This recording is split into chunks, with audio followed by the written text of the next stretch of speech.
The New Revolution by Keegan Long. For my friends, thank you for making every day an adventure like this one.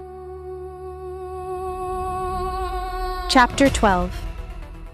The following day, a familiar sight greeted me. Though the buildings and shops looked different, a sense of familiarity rushed through me at the sight of the small city skyline. My memory of my life before Cerberus might be fragmented, but this felt right. This felt like home. Mitch punched the car in frustration as we stopped on one of the narrow streets.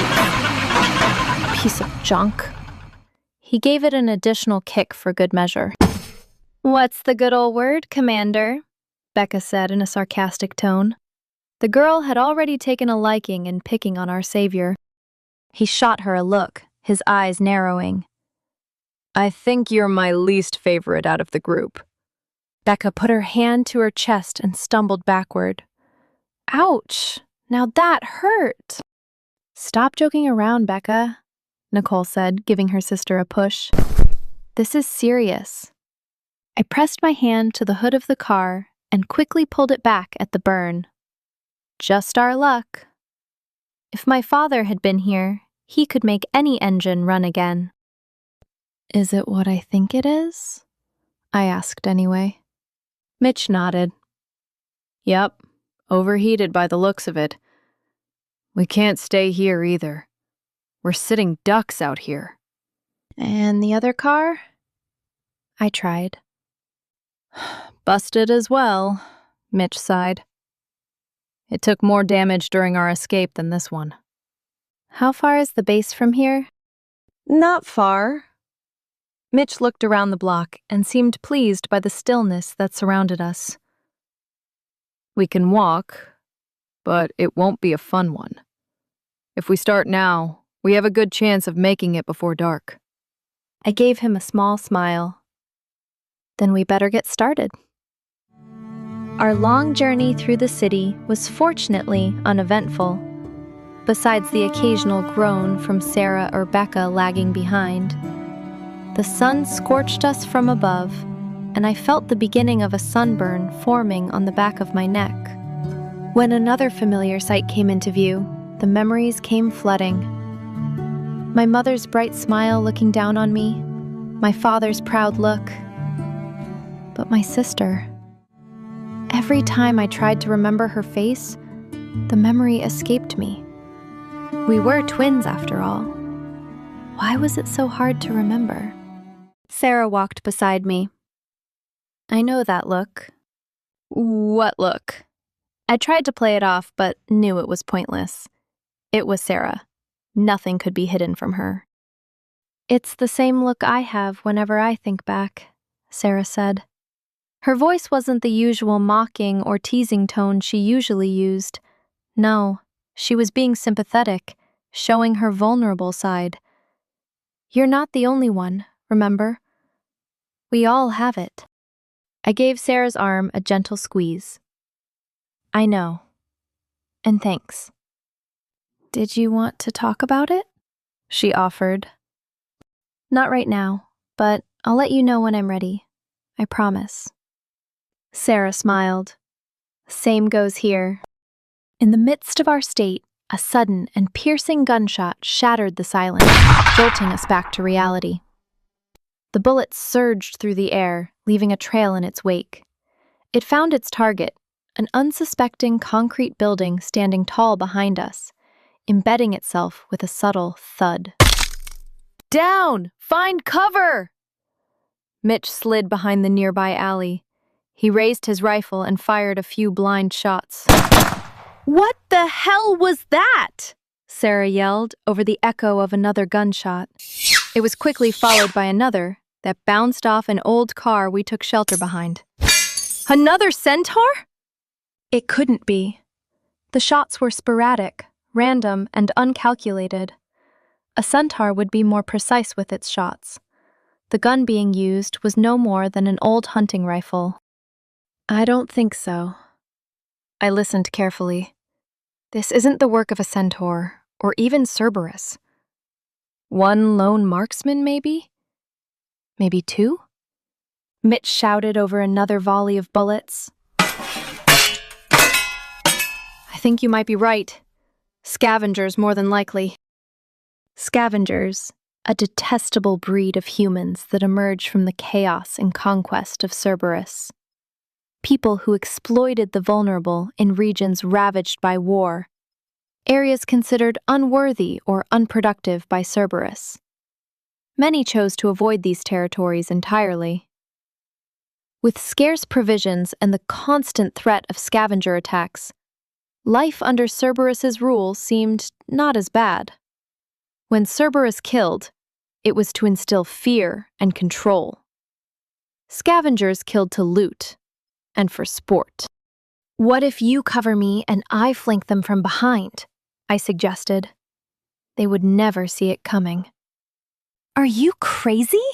Nicole cried. There's got to be a better plan. I turned to Sarah, and even she seemed uneasy about the idea. It's a crap idea, Delaney.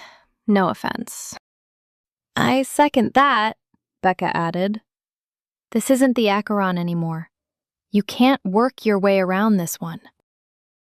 But it's all we've got, I pressed. Unless you have a better plan, I'm small, and they don't know how many of us there are. They'll never see me coming. Sarah bit her tongue. Fine, but I don't like it. You never like any of my plans. I winked before stowing my gun, preparing to sprint across the street. Of course I don't, Sarah said as she loaded a new clip of bullets into her gun. Because they aren't mine. On 3? 3! I raced forward. A barrage of bullets broke out in my wake. Ignoring the chaos behind me, I pushed toward the weathered 3-story building ahead. More than likely, the scavengers had taken refuge on the rooftop or the top floor.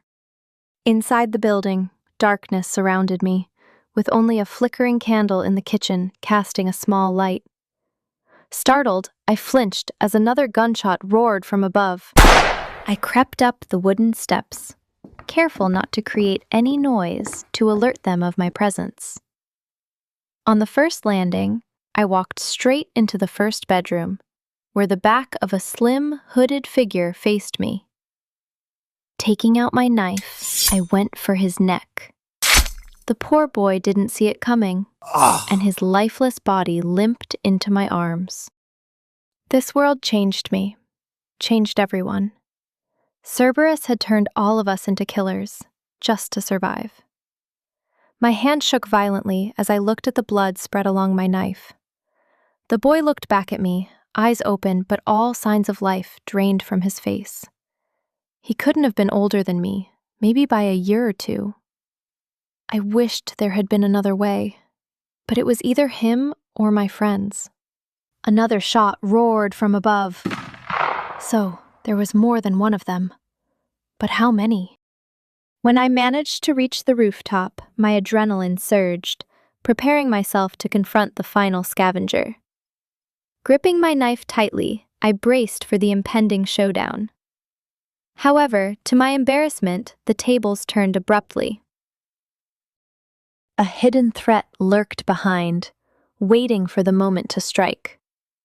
Suddenly, a third figure, cloaked in a hood, emerged from the shadows and tackled me to the ground. The unexpected attack sent me crashing to the ground, my body jolting from the impact.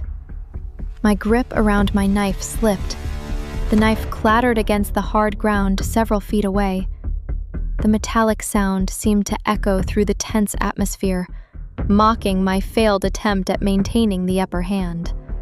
How could I have been so careless? Anger surged through my chest as I fought for survival. The gunman joined his friend. Their kicks reminded me of my time back at the Acheron. The constant beatings Hansen would order as he found any excuse just to see me hurt. My vision began to blur, but before it could carry on any longer, it stopped. 2 deafening shots from the roof across pierced my ears, their thunderous echoes echoing through the city. The suddenness of the gunfire startled me. My heart raced while my eyes instinctively shut. When the ringing subsided, I opened my eyes. My gaze fell upon two lifeless bodies sprawled on the cracked pavement.